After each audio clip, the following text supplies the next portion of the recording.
ರಾಯಚೂರು ನಗರದಲ್ಲಿ ಇತ್ತೀಚೆಗೆ ಅಪರಾಧ ಪ್ರಕರಣಗಳು ಹೆಚ್ಚುತ್ತಲೇ ಇವೆ.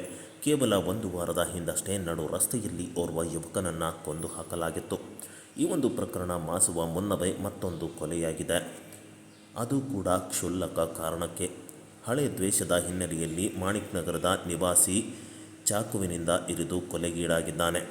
ಆರೀಫ್ 20 ವರ್ಷದ ಯುವಕ ಕೊಲೆಯಾದ ಯುವಕ. ಕೆಲ ದಿನಗಳ ಹಿಂದೆ ಮೃತ ಯುವಕ ಆರೀಫ್ ಸ್ನೇಹಿತನೊಂದಿಗೆ ಸೇರಿ ಆರೋಪಿ ಮೊಹಮ್ಮದ್ ಗೌಸ್ ಅಣ್ಣನ ಮೇಲೆ ಹಲ್ಲೆ ಮಾಡಿದ್ದ. ಈ ಹಿನ್ನೆಲೆಯಲ್ಲಿ ಅದನ್ನೇ ಮನಸ್ಸಿನಲ್ಲಿಟ್ಟುಕೊಂಡು ಮೊಹಮ್ಮದ್ ಗೌಸ್ ಹಾಗೂ ಆತನ ಸ್ನೇಹಿತ ಮುಜಾಯುದ್ದೀನ್ ಸೇರಿ ಆರೀಫ್ಗೆ ಮಾಣಿಕ್ ನಗರದಲ್ಲಿ ಅಟ್ಟಾಡಿಸಿಕೊಂಡು ಚಾಕುವಿನಿಂದ ಇರಿದು ಕೊಲೆ ಮಾಡಿದ್ದಾರೆ. ಕೊಲೆ ಮಾಡಿದ ಇಬ್ಬರು ಆರೋಪಿಗಳಿಗೂ ಇನ್ನೂ ಸರಿಯಾಗಿ ಮೀಸೆಯೂ ಕೂಡ ಚಿಗುರಿಲ್ಲ. ಆಗಲೇ ಸೇಡು ದ್ವೇಷ ಅಂತ ಯುವಕನನ್ನು ಕೊಲೆ ಮಾಡಿ ಜೈಲು ಪಾಲಾಗಿದ್ದಾರೆ. ಅಸಲಿಯತ್ತಿಗೆ ಇಲ್ಲಿ ಮೃತ ಆರೀಫ್ನದು ಹಲ್ಲೆಯಲ್ಲಿ ಯಾವುದೇ ಪಾತ್ರವಿರಲಿಲ್ಲ ಅಂತಾರೆ ಆತನ ಕುಟುಂಬಸ್ಥರು. ಮುಂಚೆ ಒಂದು ಎರಡು ತಿಂಗಳ ಹಿಂದಗಡೆ ಒಂದು ಉದಯ್ ಅಂತೇಳಿ ನಮ್ಮ ತಮ್ಮನ ದೋಸ್ತಿದ್ದಾನ್ರಿ. ಆ ಕೇಸ್ದೊಳಗಡೆ ನಮ್ಮ ತಮ್ಮ ಇನ್ವಾಲ್ವ್ಡ್ ಇದ್ದಿಲ್ಲ. ನಮ್ಮ ತಮ್ಮ ಮನೆಯಲ್ಲಿದ್ದ ಆ ಇನ್ಸಿಡೆನ್ಸ್ ಆದಾಗ.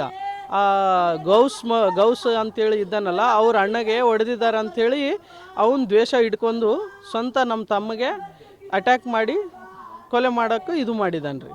ಅವ್ರ ಜೊತೆ ಮತ್ತು ಅವ್ರ ಸಂಗಡಿಗರ ಕಲ್ತು ಮಾಡಿದ್ದಾರೆ ಸರ್. ಮಚ್ಚು ತೊಗೊಂಡು ಮಾಡಿದ್ದಾರೆ ಸರ್. ಮಚ್ಚು ತೊಗೊಂಡು 15 ಸತೆ ಅವರನ್ನು ಚುಚ್ಚಿದ್ದಾರೆ ಸರ್. ಒಟ್ಟಿಗೆ ಬೆನ್ನಲ್ಲಿ ಓಡಾಡಿಸಿನೂ ಹೊಡೆದಿದ್ದಾರೆ ಸರ್. ಇಲ್ಲಿ ಗೌರ್ಮೆಂಟ್ ಸ್ಕೂಲ್ ಕಡೆಯಿಂದ ಹಿಡಿದು ಟೋಟಲ್ ಆ 2 ಓಣಿ ದಾಟತನ ಓಡಾಡಿಸಿ ಹೊಡೆದು ಮತ್ತು ನೀರಲ್ಲಿ ಹಾಕಿ ತುಳಿದಿದ್ದಾರೆ ಸರ್. ಅವರಿಗೆ ಕಾರಣ ದ್ವೇಷ ಸರ್. ದ್ವೇಷ ಏನಂತಂದರೆ ಅವರ ಅಣ್ಣನ್ನು ಹೊಡೆದಿದ್ದವನ ಜೊತೆ ನಮ್ಮ ತಮ್ಮ ದೋಸ್ತ್ ಅಂತ ಹೇಳಿ ಅವ್ರು ಕಲ್ಪನೆ ಮಾಡಿಕೊಂಡು ಇದು ಮಾಡಿದ್ದಾರೆ ಸರ್. ಅವನಿಗೆ ನಮ್ಮ ತಮ್ಮ ಯಾವುದೂ ಒಂದು ಈ ಥರ ಕೆಟ್ಟದ್ರೊಳಗಡೆ ಇನ್ವಾಲ್ವ್ ಇದ್ದಿಲ್ಲ ಸರ್. ತಾನೇನು, ತನ್ನ ಮನೆ ಏನು, ತನ್ನ ಕೆಲಸ ಏನು ಅಷ್ಟೇ ನೋಡ್ಕೊಂತ ಹೋಗ್ತಾ ಇದ್ದ ಸರ್. ಪೊಲೀಸರು ತನಿಖೆ ಮಾಡ್ತೀನಿ ಅಂತ ಹೇಳಿ ನಿನ್ನೆ ಕಂಪ್ಲೇಂಟ್ ಎಲ್ಲ ತೊಗೊಂಡಿದ್ದಾರೆ ಸರ್. ಅದು ಗೊತ್ತಿಲ್ಲ ಸರ್. ಅದು ಏನು ಮಾಡಿದಾರೋ ಏನಿಲ್ಲೋ ಅದು ಗೊತ್ತಿಲ್ಲ ಸರ್. ಅದ್ರ ಬಗ್ಗೆ ನಮಗೇನು ಅಷ್ಟೊಂದು ಮಾಹಿತಿ ಇಲ್ಲ ಸರ್. ಅದು ಹೊಡೆದಿದ್ದಾರೋ ಬಿಟ್ಟಿದ್ದಾರೋ ಅದು ಡಾಕ್ಟರ್ ಅವರಿಗೆ ಗೊತ್ತು, ಪೊಲೀಸ್ ಅವರಿಗೆ ಗೊತ್ತು ಸರ್. ಬಟ್ ಅವರು ದ್ವೇಷ ಹಿಡ್ಕೊಂಡು ಮಾತ್ರ ಓಡಾಡಿಸಿ ಕೊಲೆಯನ್ನು ಮಾಡಿದ್ದಾರೆ ಸರ್. ಇಂಥ ಘಟನೆಗಳು ಭಾಳಷ್ಟು ಆಗ್ತಾ ಇದ್ದಾವೆ ಸರ್. ರೀಸೆಂಟ್ಲಿನೇ ನಮ್ಮ ಏರಿಯಾದ್ರೊಳಗಡೆ 3-4 ಹಾಕಿದ್ದಾವೆ ಸರ್. ಅದು ಒಂದದಕ್ಕೆ ಕಠಿಣವಾದ ಯಾವುದಾದ್ರೂ ಶಿಕ್ಷೆ ಆಗಿದ್ರೆ ಇವತ್ತು ನಮ್ಮ ತಮ್ಮಗೆ ಆ ಶಿಕ್ಷೆ ಆಗ್ತಿದ್ದಿಲ್ಲ ಸರ್. ನಮ್ಮ ತಮ್ಮಗೆ ಅದು ಏಟ್ ಬೀಳ್ತಿದ್ದಿಲ್ಲ ಸರ್. ಇದು ಎಲ್ಲ ಒಂದು ನೆಗ್ಲಿಜೆನ್ಸಿಲಿಂದ ಹಿಡಿದು ನಮಗೆಲ್ಲರಿಗೂ ತೊಂದರೆಯನ್ನು ಉಂಟು ಮಾಡ್ತಾ ಇದೆ ಸರ್. ಇವತ್ತು ನಮ್ಮ ತಮ್ಮ ಆಯ್ತು ಸರ್, ನಾಳೆ ಬೇರೆಯವ್ರ ತಮ್ಮ ಆಯಿತು, ಬೇರೆಯವ್ರ ಮಗ ಆಯಿತು ಸರ್. ಇದಕ್ಕೆ ನನ್ನ ಹೆಸರು ಆಸಿಫ್ ಅಂತೇಳಿ ಸರ್. ಇನ್ನೂ 2 ತಿಂಗಳ ಹಿಂದಷ್ಟೇ ಆರೋಪಿ ಅಣ್ಣನ ಮೇಲೆ ಒಂದು ಹಲ್ಲೆ ನಡೆದಿತ್ತು. ಆ ದಿನ ಉದಯ್ ಎನ್ನುವ ಯುವಕ ಆರೋಪಿ ಮೊಹಮ್ಮದ್ ಗೌಸ್ನ ಅಣ್ಣನ ಮೇಲೆ ಹಲ್ಲೆ ಮಾಡಿದ್ದ. ಆದರೆ ಆ ಒಂದು ಹಲ್ಲೆ ನಡೆದ ದಿನ ಮೃತ ಆರೀಫ್ ಮನೆಯಲ್ಲೇ ಇದ್ದನಂತೆ ಎಂದು ಕುಟುಂಬಸ್ಥರು ಹೇಳುತ್ತಿದ್ದಾರೆ.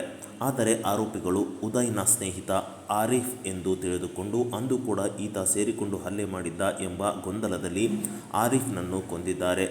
ಆದರೆ ಈ ಒಂದು ದ್ವೇಷ ಒಂದು ಜೀವವನ್ನು ತೆಗೆದುಕೊಳ್ಳುವಷ್ಟು ಮಟ್ಟಿಗೆ ಹೋಗುತ್ತದೆ ಎಂದು ಯಾರೂ ಕೂಡ ಊಹಿಸಿರಲಿಲ್ಲ.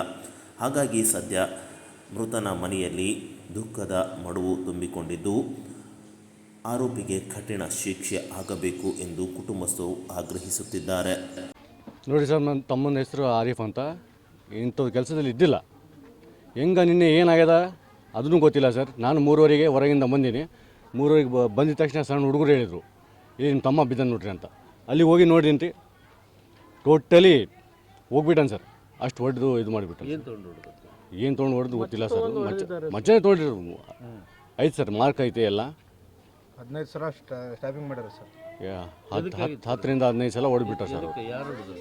ಯಾರು ಗೌಸ್ ಅಂತ ಸರ್. ಎದಕ್ಕೆ ಹೊಡೆದವ್ರು ಅವ್ರದ್ದು ಏನು ದುಶ್ಮನಿ ಇತ್ತು ಗೊತ್ತಿಲ್ಲ ಸರ್ ನಮಗೆ. ಅವ್ರಿಗೆ ಕಠಿಣ ಶಿಕ್ಷೆ ಆಗ್ಬೇಕು ಸರ್. ನಿಮ್ಮ ಮುಖಾಂತರ ಕಠಿಣ ಶಿಕ್ಷೆ ಆಗ್ಬೇಕಂತ ನಾವು ವಿನಂತಿ ಮಾಡ್ತೀವಿ. ಮೊಹಮ್ಮದ್ ನಾಸಿರ್ ಅಂತ ಸರ್ ನನಗೆ ಅಣ್ಣ ಸರ್, ಚಿಕ್ಕಪ್ಪನ ಮಗ ನನಗೆ.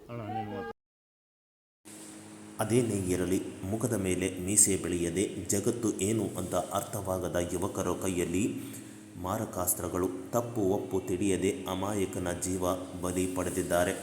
ಆರೋಪಿಗಳನ್ನು ವಶಕ್ಕೆ ಪಡೆದಿರುವ ಸದರ್ ಬಜಾರ್ ಪೊಲೀಸರು ಇದೀಗ ತನಿಖೆಯನ್ನು ಆರಂಭಿಸಿದ್ದಾರೆ. ಆರೋಪಿಗಳಿಗೆ ಕಠಿಣ ಶಿಕ್ಷೆ ಕೊಡಿಸುತ್ತಾರಾ ಅಂತ ಕಾದು ನೋಡಬೇಕಿದೆ.